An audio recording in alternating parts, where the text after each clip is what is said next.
I was working at the time. I was a school teacher, and I had called him on my way home saying, you know, oh, we need to run to Target and get diapers, and, you know, what are our plans for the evening?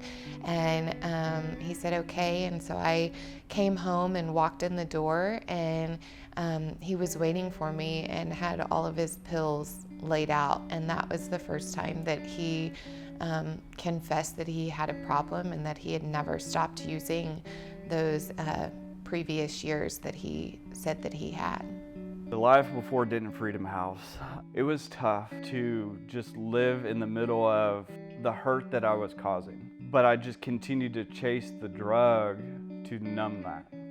Like, I was fully aware of what I was doing and the wrong, and the guilt and the shame that just constantly consumed me just made me feel like I just needed more and more of the drug.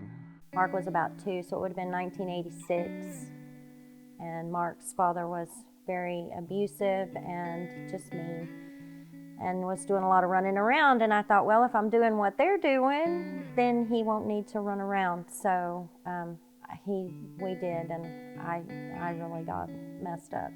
When Mark started the drugs, you know, I had been around drugs, you know, in my 20s, so I knew, you know, and when he started, I was like, oh my gosh, you know, his sister did the same thing. And so I thought, here we go again, you know, and I felt like a bad parent, you know, because he just, you know, was going to be a pastor, and you know, we worked so hard to have a stable home, you know, not move around, and have a stable home and stable parents, you know, and routines that we normally had to try to keep him from doing the walk I did. So it was pretty devastating.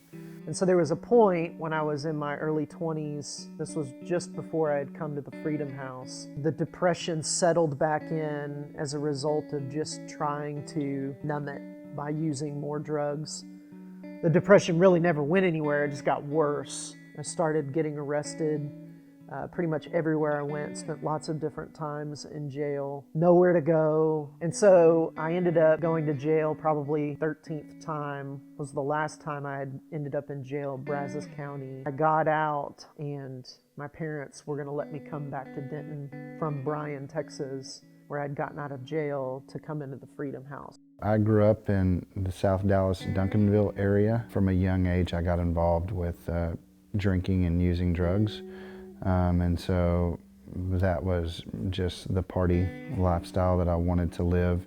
And without fully understanding the consequences of following that road, ended up getting farther and farther into drugs and alcohol. And then my life before the Denton Freedom House ended me up in prison 3 times. My best friend committed suicide. I was with the same girl for 6 years, and we got high together, and she pulled out in front of an 18-wheeler and was killed within a matter of a couple months. And I had ultimately lost all hope in this world, all hope in this life. I went to prison for my 3rd time for robbery in January of '06, and that's when my life changed.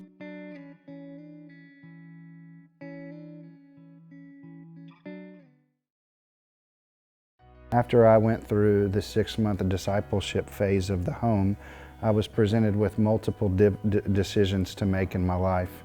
One of those decisions was to move up to Washington and run an apple orchard, to make a lot of money and to live, you know, the best life that I could right now.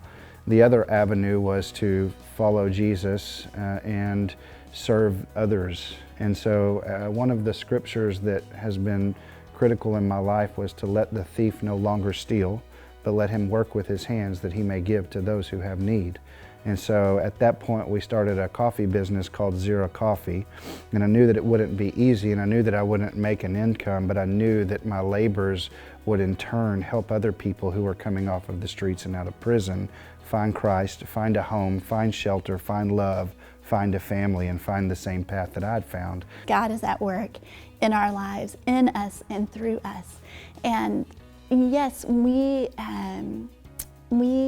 delight in the fruit that we get to bear through our ministry, but God also bears fruit in us. you know? And so over the past 7 years that we've been married, I see ways that he is being conformed to the image of Christ in ways that I am as well. And so again, that just convinces us, yeah, the gospel is real, the Holy Spirit is here, and he is bearing fruit. And going through the Denton Freedom House program has really molded me for the things that I do today. And I think I can't be any more grateful and thankful for that, because there's so many different things that I do now that are directly impacted and shaped as a result of not only what I have been through in my life, and all of the drug addiction and a battle with mental illness, coming into the Freedom House, being totally set free, completely coming off of psychotropic medications, completely delivered from drug addiction, my life restored, my family restored. And so since transitioning from the Denton Freedom House and entering into a pastorate at a different church, where much of my ministry is conducted on the grounds of caring for people that are going through the most difficult things that you can possibly imagine. People that are facing some of the most complex personal struggles, people that battle drug addictions, or people that are battling mental illness with a spouse who's been recently diagnosed. Like, all of the different categories of complex human suffering, I feel completely competent to handle. And all of the people that are in our community, all of the people at our church, all of the different pastors that I know. Mark's story being one of them, just how he was just in a rough spot and kind of hopeless, and part of his story is he just needed a friend, and that was his cry out to God, was, God, I just want a friend, like, I'm lonely.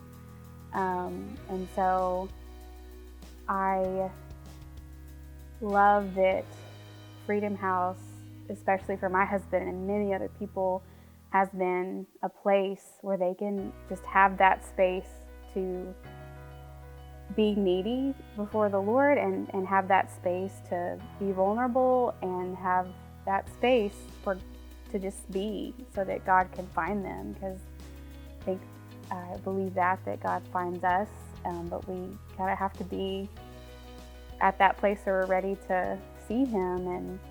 And that's definitely what happened with Mark, and I know many others.